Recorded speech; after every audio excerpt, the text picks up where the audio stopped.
Les amis, une des meilleures voies afin de véhiculer un message consiste à employer une allégorie, une histoire. En voici une dont le personnage principal nous est bien connu puisqu'elle relate un épisode de la vie de notre cher Rabbi Nathan, élève de Rabbi Nachman. À l'aube de ses 20 ans, Rabbi Nathan avait l'habitude de fréquenter un cercle de jeunes chassidim, lesquels se réunissaient afin d'étudier autour d'une belle table. Un jour, Rabbi Nathan arriva les mains remplies de bagels, prêt à franchir la porte d'entrée du lieu de réunion. Rabbi Nathan fut soudainement secoué par sa conscience. Il se sentit ridicule avec ses bagels en main. Ces réunions étaient louables, mais une petite étincelle manquait cruellement à Rabbi Nathan. Sans plus tarder, celui-ci se rendit à la synagogue la plus proche et implora le maître du monde. Il pleura jusqu'à finir par s'endormir. Au cours de son sommeil, Rabbi Nathan vit en rêve un homme qui l'encouragea par des paroles de réconfort. 2 ans plus tard, la rencontre entre Rabbi Nachman et Rabbi Nathan eut lieu. Rabbi Nachman dit à Rabbi Nathan « On s'est déjà vu, n'est-ce pas ?» Rabbi Nathan reconnut le visage de l'homme qu'il vit dans son rêve 2 ans auparavant.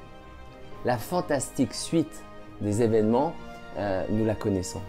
Les recherches de la vérité ne demeurent pas vaines. Ces quêtes enveloppées de prières et d'idées des doutes finissent par aboutir à des rencontres et à des messages qui changent parfois toute la vie.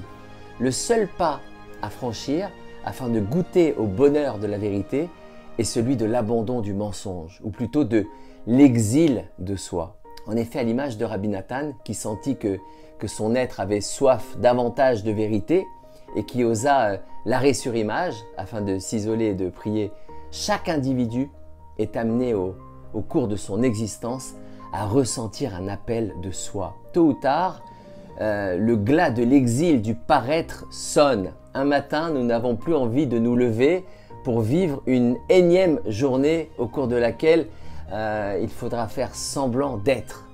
À l'image d'un artiste ayant un nom d'emprunt, nous sentons que la vie exige de nous des sentiments et des attitudes qui ne sont pas les nôtres. Dans ces moments-là, l'attitude de Rabbi Nathan doit être notre exemple. Adieu les masques, bienvenue au dialogue avec Hachem et à la prière. Simple et efficace, la solution ne réside que dans notre bouche et dans notre cœur. Maître du monde, prends-moi la main. La route est si obscure et je peine à te retrouver. Nos 2 seuls devoirs sont implorer de l'aide afin d'attirer les éléments spirituels adéquats à notre recherche et ne pas ignorer les mains tendues par le ciel.